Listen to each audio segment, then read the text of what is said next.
Welcome back to my YouTube channel. तो आज के हम इस वीडियो में बात करने जा रहे हैं बिलीरुबिन की फिजियोलॉजी के बारे में कि नॉर्मली हमारे पास बिलीरुबिन किस तरह बनता है। तो जैसे कि आपको पता है हमारे ब्लड में क्या होता है, आरबीसी प्रेजेंट होते हैं, तो उनकी लाइफ स्पैन कितनी होती है, 120 डेज होते हैं। ठीक है, तो आरबीसी की लाइफ जो होती है 120 डेज होती है। आफ्टर 120 डेज जो है हमारा जो आरबीसी है, जो ब्लड सेल्स है, वो कहाँ चले जाते हैं। जैसे कि आपको पता है जो आरबीसी का ग्रेव यार्ड है वो हमारे पास क्या है, स्प्लीन है। ठीक है, तो क्या होता है कि आरबीसी जब हमारे स्प्लीन में जाते हैं, ठीक है, आरबीसी क्या होते हैं जब स्प्लीन में जाते हैं तो उनको ब्रेक डाउन कर देता है हीम एंड ग्लोबिन में। ठीक है, तो ग्लोबिन जो होती है ये एक प्रोटीन है, ठीक है, ये दोबारा से क्या हो जाएगी, यूटिलाइज हो जाएगी। और उसके बाद हमारे पास बचा हीम। तो हीम में क्या होगा कि हमारे पास ये जो हीम है ब्लड सर्कुलेशन में जाएगा, तो वहाँ पर क्या होगा, इसकी कन्वर्जन हो जाएगी।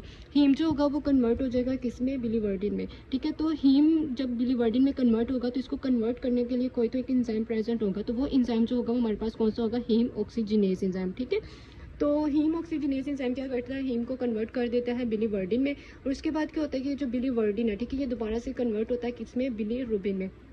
अब बिलीवर्डिन जो है वो किसमें कन्वर्ट होता है, बिलीरुबिन में। तो इसको कन्वर्ट करने के लिए भी हमारे पास क्या प्रेजेंट है, एक एंजाइम है। ठीक है, और उस एंजाइम का नाम क्या है हमारे पास, बिलीवर्डिन रिडक्टेज। ठीक है, वो क्या करते हैं कि जो बिलीवर्डिन को कन्वर्ट करता है बिलीरुबिन में।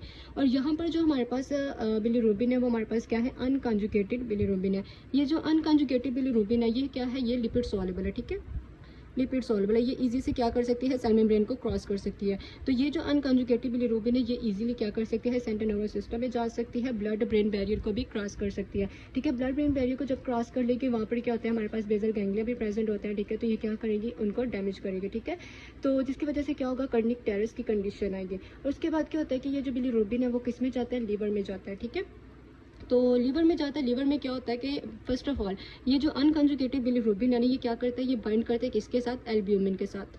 तो जब ये एल्ब्यूमिन के साथ तो क्या होता है कि बाइंड कर जाता है। ठीक है, तो ये क्या करेगा, ये लीवर में इजीली ट्रांसफर हो जाएगा। ठीक है, लीवर में जब जाएगा तो उसके बाद इसको कन्वर्ट कर दिया जाएगा कॉन्जुगेटेड बिलीरुबिन में।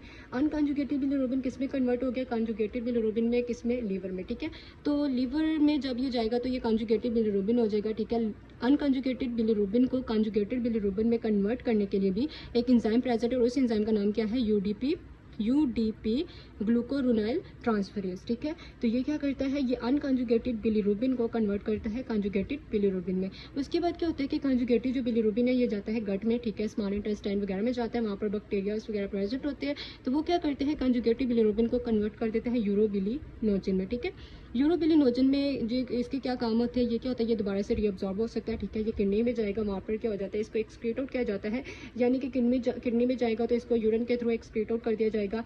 ठीक है, और वो क्या होगा, यूरोबिलिन। ठीक है, जो यूरिन में जाएगा उसको क्या कहते हैं, यूरोबिलिन। और ये किस कलर का होता है, ये येलो कलर का होता है। ठीक है, उसके बाद फीसिस में जो जाएगा, ठीक है, जो हमारे पास यूरोबिलिनोजन जो है वो फीसिस में जाएगा। ठीक है, वो कौन सा होगा, स्टर्कोबिलिन। ठीक है, स्टर्कोबिलिन जाएगा और फीसिस जो पूप्स वगैरह होंगे वो कौन से होंगे, ब्राउन कलर के। ठीक है, तो ये थी हमारे पास नॉर्मल फिजियोलॉजी ऑफ बिलीरुबिन। तो जैसे कि मैंने आपको बताया कि जो अनकॉन्जुगेटेड होता है ये लिपिड सॉल्युबल होता है, और ये जो कॉन्जुगेटेड बिलीरुबिन होता है ये क्या होता है, वाटर सॉल्युबल, और ये इजीली क्या हो सकता है, किडनी में जाके एक्सक्रीट आउट हो सकता है। ठीक है, तो ये थी हमारे पास normal physiology of bilirubin. Hope so कि आपको अच्छी लगी हो।